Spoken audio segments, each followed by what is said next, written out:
C'est par un culte d'action de grâce que la 18e communauté évangélique d'Alliance au Congo, CEAC, a clôturé dimanche 27 juillet dernier dans le temple de la paroisse Monsinaï de la ville de Boma, dans la province du Congo central, la 125e session de l'Assemblée générale synodale ordinaire, placée sous le thème « Vous êtes la lumière du monde ». Dans sa prédication tirée du livre des Philippiens au chapitre 2 du 1er au 3e verset et chapitre 3 versets 15 à 16, le révérend Pierre Mavungu, président et représentant légal de l'Église d'Alliance au Congo-Brazzaville, a exhorté les fidèles protestants à marcher des mêmes pas afin de maintenir la lumière et de réussir de mettre en pratique ce qui a été décidé ensemble tout au long de ces assises. Pour le président et représentant légal de la 18e communauté évangélique de l'Alliance au Congo, le révérend Marcel Bunda, la réussite de ces assises dépendait également des efforts du chef de l'État, Félix Antoine Tshisekedi Tshilombo, pour les efforts qui ne cessent de déployer avec le gouvernement pour la restauration et le maintien de la paix sur toute l'étendue du territoire de la République démocratique du Congo. Mon âme est comblée de joie et de reconnaissance pour ce jour de clôture de notre Assemblée générale synodale ordinaire et du lancement des activités de notre nouvelle année synodale 2025-2026 sous le thème « Nous sommes la lumière du monde ». La réussite de ces assises dépendait aussi en bonne partie des efforts combien louables et remarquables que ne cesse de déployer son Excellence le Président de la République et chef de l'État Félix Antoine Tshisekedi Tshilombo. Avec son gouvernement dirigé par son Excellence Madame la Première ministre pour la restauration et le maintien de la paix sur toute l'étendue de notre pays. Nous saluons l'engagement de son Excellence Grace Gwanga Maswangibilolo, gouverneur de la province du Congo central, pour son leadership de cohésion provinciale que nous souhaitons plausible, solide, dynamique, gage d'un développement intégral. Grâce à lui, des efforts ont été consentis par Madame le maire A.I. de Boma ainsi que par son conseil de sécurité de Boma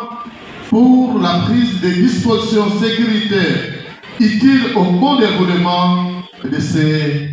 assises. Près de 830 délégués venus de l'Angleterre, de la France, de l'Angola, du Congo-Brazzaville, de Kinshasa, Grand Katanga, Grand Équateur, Grand Bandundu et de la province du Congo central où la 18e CEAC est implantée ont pris part à ces assises. Au total, 102 résolutions ont été produites au cours de celles-ci par ces délégués, a fait savoir le président du bureau de la modération, le révérend Albert Nsassi, lors de la première assemblée générale synodale extraordinaire tenue du 21 au 22 juillet dernier, consacrée à la révisitation des textes statutaires. Pour le numéro 1 de la CEAC, toutes ces résolutions adoptées à l'unanimité au cours de ces cultes communautaires doivent être mises en application. S'adressant aux autorités étatiques, le révérend Père Marcel Bunda a plaidé pour l'amélioration de la situation sociale de la population bomatracienne.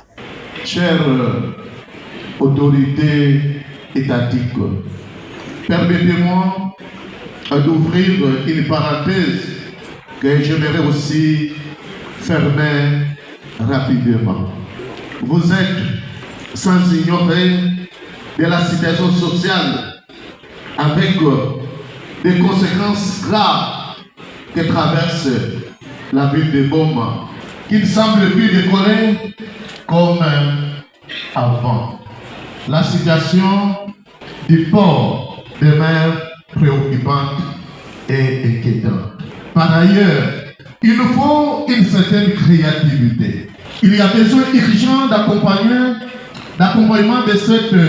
population dans le domaine de l'activité, en mettant sur pied des mesures d'encadrement efficaces des mouvements associatifs de la société civile. La CAC, votre communauté, est déjà engagée et avancée dans un processus d'encadrement des associations des agriculteurs et des paysans pour l'épargne et les crédits. Nous restons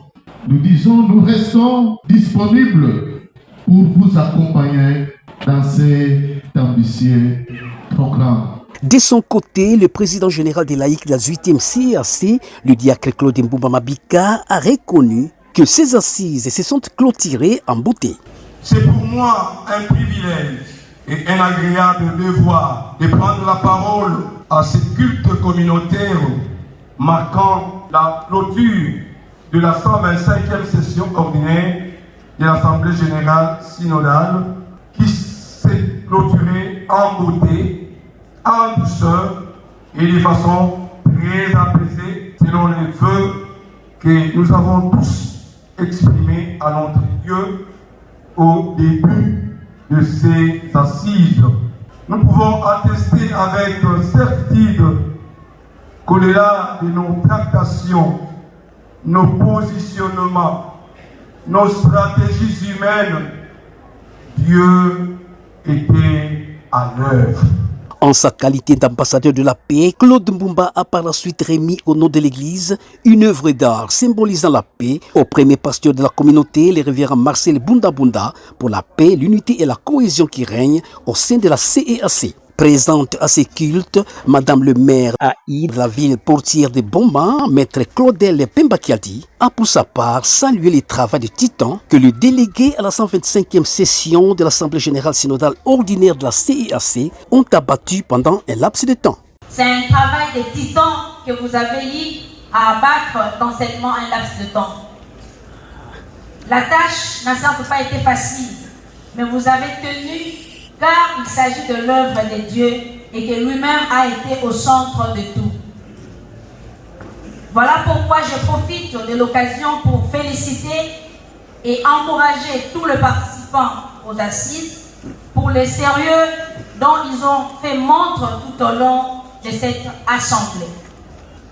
Je ne saurais terminer mon propos sans reconnaître les efforts et sacrifices jusqu'ici consentis par le comité de gestion, dont parmi tant d'autres, la réhabilitation d'une route publique au niveau de Boma 1. Étant donné que le siège de la représentation de notre communauté est installé dans l'entité sous mon pouvoir, je vous rassure de tout mon accompagnement dans la mesure du possible, pourvu que Dieu nous prête vie.